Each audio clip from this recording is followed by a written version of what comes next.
my name is Hamid and today we'll be covering muscular dystrophy. What is muscular dystrophy? Muscular dystrophy is a group of inherited disorders characterized by non-inflammatory but progressive muscular dysfunction without evidence of peripheral and central neurological pathology. Disease is the result of muscle degeneration, and there are several subtypes to be aware of: Duchenne's muscular dystrophy and Becker's muscular dystrophy, which are commonly seen in childhood, and myotonic dystrophy, which is the most common adult onset muscular dystrophy. In terms of pathogenesis, Duchenne's muscular dystrophy and Becker's muscular dystrophy are both inherited X-linked recessive disorders. Approximately 1/3 of cases are spontaneous mutations. In-frame deletion results in Duchenne's muscular dystrophy, which is the severe form, and out-of-frame deletion results in Becker's muscular dystrophy, which is the milder form. Genetic abnormality leads to dystrophin dysfunction, and dystrophin connects cytoskeletons of muscle fibers to surrounding extracellular matrix. Abnormal or lack of dystrophin results in muscle fiber fragility, muscle breakdown, necrosis, and immune involvement. This may be followed by a period of muscle regeneration, and over time, fibrofatty replacement of muscle fibers occurs, resulting pseudohypertrophy of the muscles involved.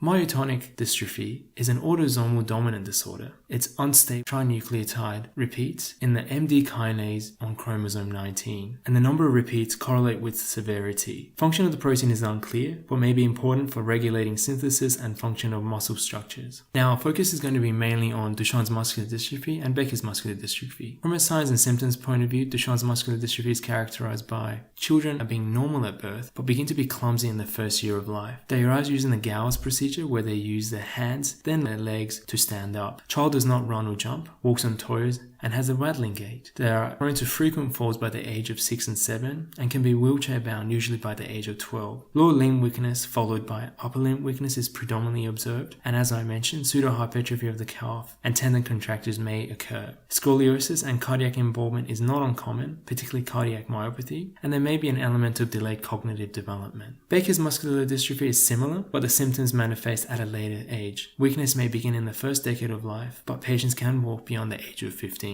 So diagnosis can occur clinically, but we also need to consider other causes of myopathies and different types of muscular dystrophies. Some differential diagnoses to consider include polymyositis, which can also occur in childhood, and cerebral palsy, which can have similar manifestations. In terms of investigations, a number of approaches can be adapted. Laboratory tests may be useful. Creatine phosphokinase can be elevated due to muscular damage and muscle death, and 3 elevated levels obtained 1 month apart is highly diagnostic. Levels decrease though as muscle is replaced with fibrofatty tissue. ALT and LDH can be elevated, and they can be non-specific markers. Molecular genetic studies can be performed, and ultrasound may reveal increased echogenicity in muscles involved. Electromyography may be non-specific for MD, but can show polyphasic, short duration motor unit action potentials with decreased amplitudes, although this can vary depending on the period of recovery or this is during the period of an acute dysfunction. Biopsy is very important, and findings really depend again on the stage of the disease. Evidence of muscle degeneration can be observed with variations in muscle fibers and even the presence of adipose tissue.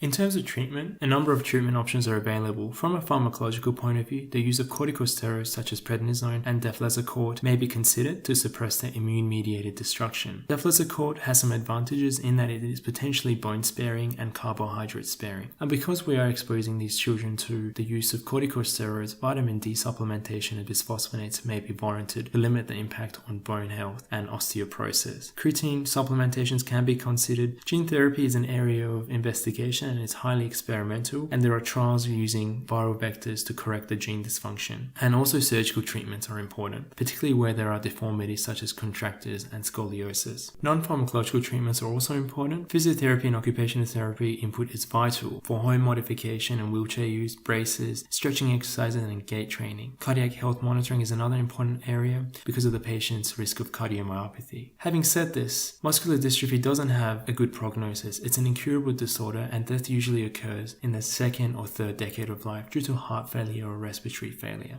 This brings our presentation to an end. Thank you for listening. If you have any questions, please get in contact with us on Facebook, Twitter, our website, and email.